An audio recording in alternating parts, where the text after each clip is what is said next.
Hello students, so here I'm starting with the process of DNA replication. So to understand this process of DNA replication, first of all we need to understand this replication fork, as we have discussed in the previous video, that this is a semi-conservative type of process. So here the one strand is the parental strand, that is this blue one, and this another blue one is acting as a parental strand, and the other one is newly synthesized, the red one is newly synthesized, that will be the new strand. So this is a semi-conservative mode of replication. This DNA replication will always occur in replication fork. So what is replication fork? Replication fork is a small segment of DNA which is unbinded. Please focus at this point. This is a small segment of DNA which is unbinded, because unbinding the entire DNA is a very energy consuming process. So the organism, being very conservative, they unbind the DNA in smaller segments, and then finally they complete this process. So in this process, when the replication is occurring, the newly strand is always synthesized from 3 prime to the 5 prime end of the parental strand. So because of this 3 to 5 prime, the one strand will be synthesized this way, and the other strand, because 3 to 5 is here, so the other one will be synthesized this way. Now the one which is moving this way is always continuously synthesized, which is always called as the leading strand or the continuous strand, whereas the one which is synthesized this way, from this 3 prime to 5 prime end, is always synthesized in smaller fragments. Reason being, first the DNA got unbind for this particular part, then it get unbind for the next part, then for the next part, and for the next part. This way the smaller fragments of DNA will be synthesized.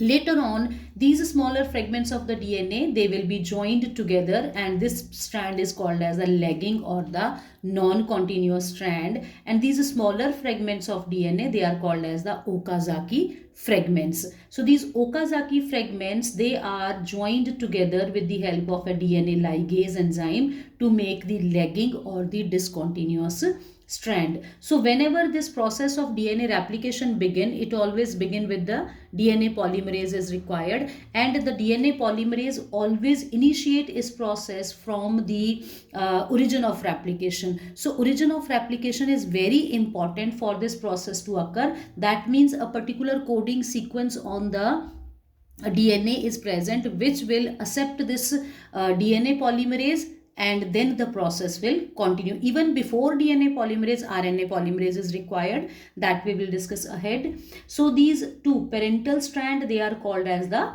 template strand. So I hope this is clear about the replication fork. The replication fork is very important from NEET as well as from the board exam point of view. Normally this diagram is very important. Even many a times a diagram based question can be asked over here. So focusing over here, that all of you need to draw this diagram. This is very important.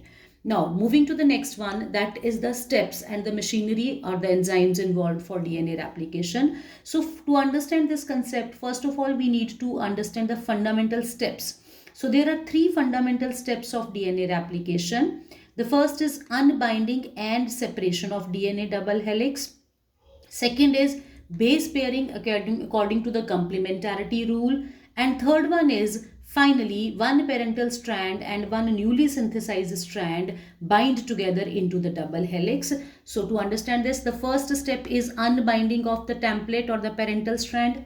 Second is the base pairing according to the complementarity rule, that we know A will be paired with the T and G will be paired with the C, and vice versa is there. And the third one is the formation of the new double helix strand. So two new strands will be produced. So now we'll go for in detail about these steps. As the first step is unbinding and separation of DNA helix. So we have discussed that the unbinding of DNA, that always occur for a small opening of DNA helix, which is called as the replication fork, already discussed. The different enzymes involved in this process are, the number one is helicase. So helicase enzyme is very important. It unbind the DNA helix into the single strands. So you can look here, like this is a replication fork, the two strands, parental strands are there. This is DNA helicase. This helicase separate the two parental or the template strands. This is the function of the DNA helicase. Second is the topoisomerase. So the topoisomerase basically prevents the tension, because actually the two strands they were spirally coiled over each other. So when they are unbind, prevents the binding of DNA helix again by removing the torsional tension strain. As they were bind, so they can rebind again. We know that जो चीज़ें जिस तरह से coil होती हैं, जैसे आपके पास कोई rope है, कोई रस्सी है, they will recoil again. So to avoid the torsional tension, this topoisomerase is present over here, so that these two strands do not bind again. Now the third enzyme is the single strand binding proteins, which are commonly called as SSBPs. So these single strand binding proteins, they bind with the single strands, and they prevent the single stranded DNA, separated DNA strands from coming together. So you can see here in the diagram, these are the single strand binding proteins which are preventing. You can see they are acting as a hook like structure is there. They are preventing these DNA strands to come closer and to bind together. So basically, to make the replication fork, to separate the two strands, three enzymes are required. That is helicase to separate the strands, topoisomerase to remove the tension, and the single strand binding proteins which do not allow these strands to come closer. So this is the first step. Now, the second step is the base pairing according to the complementarity rule. So to start the process of base pairing, we have to initiate the process of DNA replication. So DNA replication always begin at the point of origin of a replication, ORI, as I have discussed now. So always this process is initiated by the RNA primer.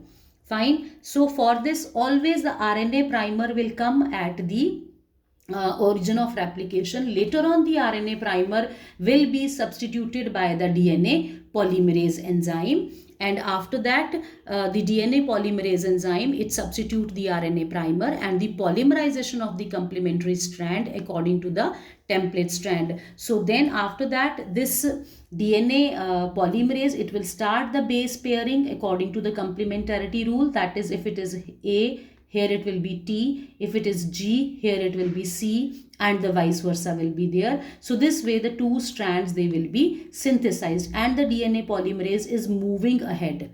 Fine, this way it is moving ahead. Here in this direction, continuous strand, and here in this direction, discontinuous strand. Fine.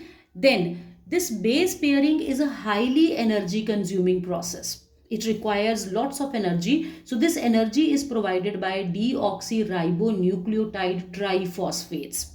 Fine. Like as we know this, ATP is having the 2-phosphate molecule. Similarly, the GTP, that is guanosine triphosphate, CTP cytosine triphosphate, and the TTP thymidine triphosphate, they act in a similar manner, and so basically they are performing the dual function. One is there, they are providing the nitrogen base for the base pairing, and other is there that they are also providing the energy. So this way the DNA polymerization will occur with the help of DNA polymerase enzyme. Now, as we have discussed that in case of the lagging strand, the smaller fragments will be synthesized. These smaller fragments are called as the Okazaki fragments, and these Okazaki fragments will be linked together, joined together with the help of a DNA ligase. It will combine these Okazaki fragments, and a complete strand of DNA will be synthesized in case of the lagging strand also. Now, the next one is there. This process needs high accuracy. This is very important, because when we are saying that the DNA is making its duplicate copy, so in that case, this process needs high accuracy. For example, if I'm saying that the body of the human is formed from a single zygote, it means from one single zygote the cell keep on dividing, and now in an adult human, if you take a cell from its skin or from its muscles or from its blood, you will find the same type of genetic material.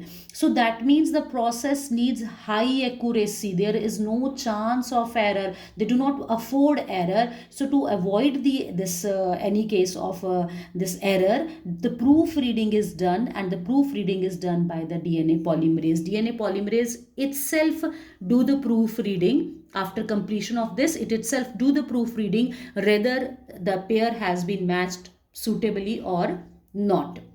Now, the third step is duplicate copy of DNA. So after that, finally, the two copies of DNA with one parental strand and one newly synthesized strands are ready. That is semi-conservative mode. One is parental strand, one is newly synthesized. Similar here, parental and the newly synthesized strand. So they are ready, and this process, it takes place in the S phase of the cell cycle. So this is all about the DNA replication. So now I am giving this video to you in the last, this picture in the last, so that you have to fill these gaps A, B, C, D, and you will have a quick review for this topic, and that will help to enhance your knowledge. Thank you.